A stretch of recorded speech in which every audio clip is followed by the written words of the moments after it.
राधे दोस्तों, हरे कृष्णा। मैं हिमानी गोस्वामी स्वागत करती हूँ आपका अपने YouTube चैनल यश भक्ति वीडियोस में।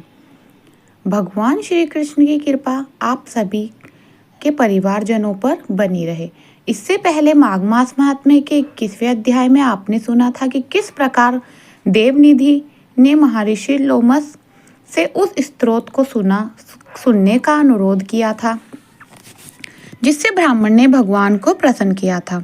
देवनीति हाथ जोड़कर लोमस ऋषि से कहते हैं कि महर्षि, जैसे गंगा जी में स्नान करने से मनुष्य पवित्र हो जाता है, वैसे ही भगवान की इस कथा को सुनकर मेरा जीवन धन्य हो गया, मैं पवित्र हो गया। अब कृपा करके आप इस स्तोत्र को कहिए जिसे उस ब्राह्मण ने भगवान को प्रसन्न किया था। तब लोमस ऋषि कहते हैं कि उस स्तोत्र को पहले गरुण जी ने पढ़ा, उससे मैंने सुना है। विप्र, यह स्तोत्र अध्यात्म विद्या का साथ पापों का नाश करने वाला वासुदेव सर्वव्यापी के चक्रधारी सज्जनों के प्रयास जगत के स्वामी श्री कृष्ण को नमस्कार है। जब स्तुति करने वाला जिसकी स्तुति की जाए तथा सभी जगत विष्णुमय है, तो भला फिर किसकी स्तुति की जाए। उसके आगे तमाम तमिल आज आप सुने। माता के ये 22वें अध्याय में लोमस ऋषि कहते हैं कि जिस भगवान के पास वेद है, फिर कौन सी स्थिति उनकी प्रसन्नता के लिए की जा सकती है जिसको वे नहीं जान सकते। नवड़ू नामन जाना सकता है, उसकी स्थिति में वैज्ञानिक कर ही क्या सकते हैं। सारा चराचर अचर संसार जिसकी माया से चक्र की भांति घूम रहा है, इसे हे प्रभु आप चक्रधारी के मत होए ब्राह्मण विष्णु आप ही हो। सारे संसार को उत्पन्न करने वाला ब्राह्मण को भी आप उत्पन्न करने वाले हो। जब जीव शरीर का धारण करता है तब उसमें ज्ञान उत्पन्न होता है। तुम दुश्मनों को देते हुए, इनमें कोई संदेह नहीं। आपसे संपूर्ण सुखों को देने वाली बुद्धि उत्पन्न होती है। आप ही पंच कमेंद्रिय, पंच महाभूतों तथा मन में विविधित भाव हो।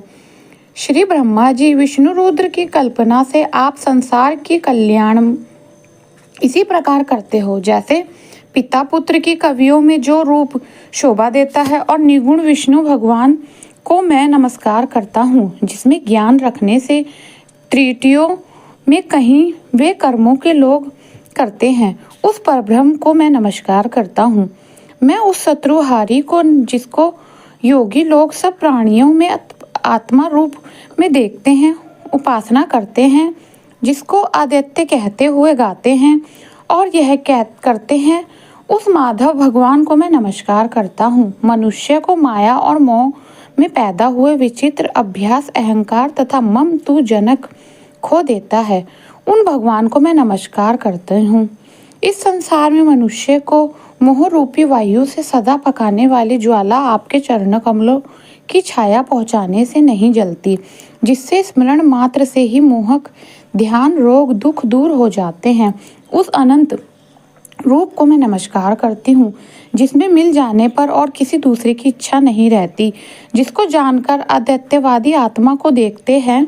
यह विष्णु शब्द का अर्थ और उसके विषय का ज्ञान एक ही होता तो इस सत्य से ही माधव इस संसार की माया में फंसकर तुम्हारे ही ध्यान में रहता। यदि वेदांत दर्शन में भगवान सारे संसार में व्याप्त है, तो इसी सत्य से भगवान से भरी निर्भर भक्ति हो जो बीज नहीं है, तो भी बिना बीज के श्रम विमान है।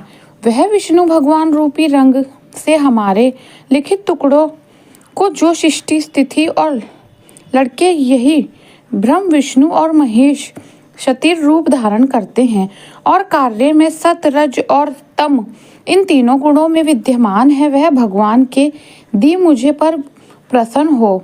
जो प्राणियों की हृदय रूपी मंदिर में निर्मल देवता वास करते हैं, वह भगवान मुझ पर प्रसन्न हो। जो मिथ्यापूर्ण संसार का त्याग करता है, जगत में घाव हो आपका बनाया, वह विश्व आनंद करता है।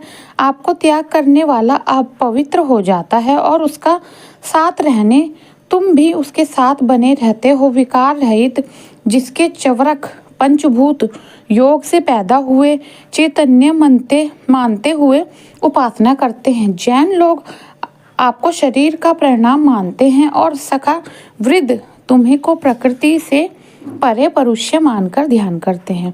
श्रवण इत्यादि से रहित चैतन्य रूप सदा आनंद स्वरूप उपनिषदि जिसकी महिमा गाते हैं। आकाश आदि पंच महाभूते दे मन बुद्धि इंद्रियां सब कुछ तुम ही हो, तुमसे अलग और कुछ नहीं।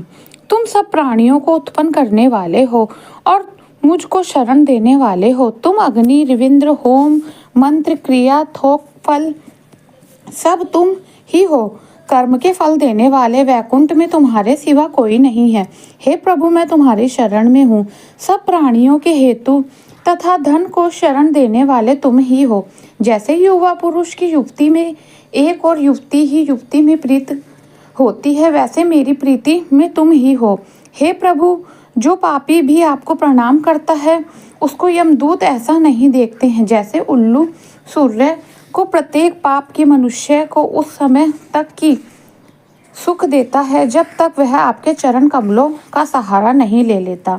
जिसको गुण जाति और धर्म को स्पर्श नहीं कर सकते, तख्तिलियाँ भी स्पष्ट नहीं करती, जो इंद्रियों को वशीभूत ही नहीं है, जिसका बड़े बड़े मुनियाँ साक्षात नहीं कर सकती, और भगवान को मैं नमस्कार करता हूँ।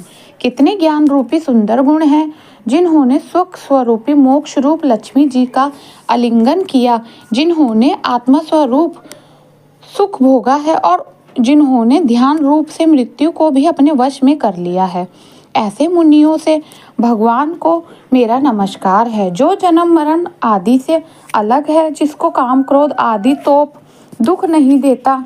उन वासुदेव भगवान को मैं नमस्कार करता हूँ, जिसके ज्ञान की गति से अविद्या रूपी मंत्र सिद्ध हो जाता है, जिन्हें ज्ञान रूपी शास्त्र से संसार रूपी शत्रु कात हो जाता है। उन दृष्टों के नाश करने वाले को मैं नमस्कार करता हूँ। जिस प्रकार सब स्थैवर जगत जगम संसार को उत्पन्न करते हैं, उसी शब्द से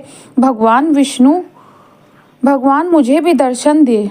इसी प्रकार सच्ची भक्ति देखकर भगवान ने प्रसन्न होकर उस ब्राह्मण को दर्शन दिए और ब्राह्मण की स्तुति से प्रसन्न होकर तथा उसको वरदान देकर भगवान वहां से अंतर्ध्यान हो गए और वह ब्राह्मण कृत्य होकर भगवान में ही लीन हो गया और फिर अपने शिष्यों के साथ स्तोत्र पढ़ते हुए तपोवन में ही रहने लगा। जो इस स्तोत्र को पढ़ता है तत्व सुनता है, उसकी बुद्धि पाप में नहीं लगती और ना ही बुरे फल देखता है। इसके कीर्तन से मनुष्य की बुद्धि मन और इंद्रियां स्वस्थ हो जाती हैं। जो भक्ति पूर्वक इसे अर्थ को विचार कर इसका जाप करता है, वह वैष्णव पद को प्राप्त होता है। इस स्तोत्र के सदस्य ऐसे करने से मनोवांछित कार्य स्थित हो जाते हैं।